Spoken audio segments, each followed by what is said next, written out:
over the situation in Ferguson. I'm joined by Nsenga Burton. She's the founder and editor-in-chief of the Burton Wire and associate professor at Clark Atlanta University. Nsenga, thanks for being on the program with us. Thank you for having me. So a ProPublica study, which our reporter Jessica was just talking about this as well, found that Black teens are 21 times more likely to die in the hands of police than white teenagers. What does this say about the racial disparities in this country and police violence? Well, that study looked at teens between the ages of 15 and 19, and it says a lot. We talked about this earlier in terms of how Black boys are perceived.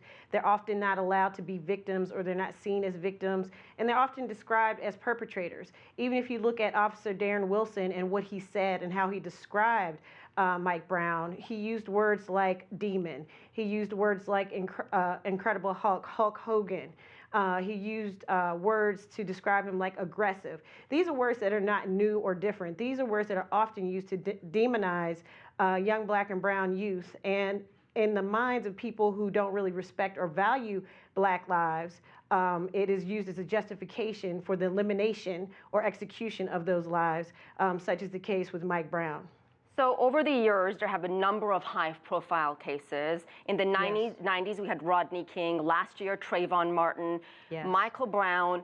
What does this say about the status of racial tensions in this country? Does that explain why African Americans have so little trust in the justice system?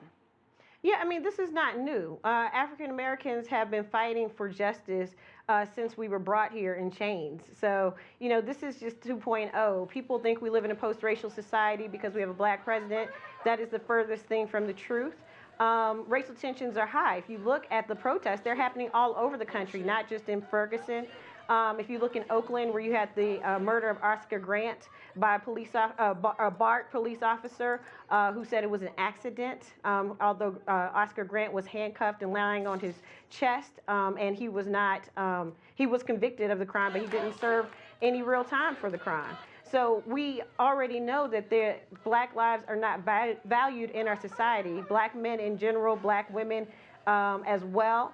And so, you know, people feel free, whether it's police officers, whether it's wannabe cops like George Zimmerman, you know, whether it's people who like to engage Black people and then, you know, act surprised when we come back and stand up for ourselves. And then if we stand up for ourselves, as is the case with Mike Brown and was the case with Trayvon Martin, then we're eliminated and we're always portrayed as the aggressor.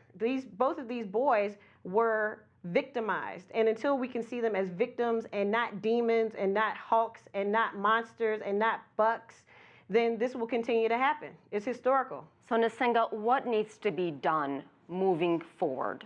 We need to have more education. We need to have more education, and we need to have more reciprocal relationships established with the police. Not all police officers are bad. You know, the way that things are playing out now, a lot of people believe that. Children believe that. I have 3 nephews. I am afraid for my nephews because I really believe that they will be harmed and nothing will happen to them.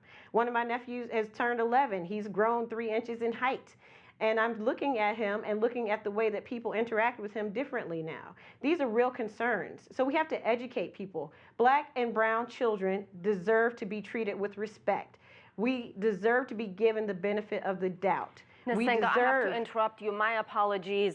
Missouri Governor Jay Nixon is about to hold a news conference, and we want to listen in. Thank you for your time. Okay.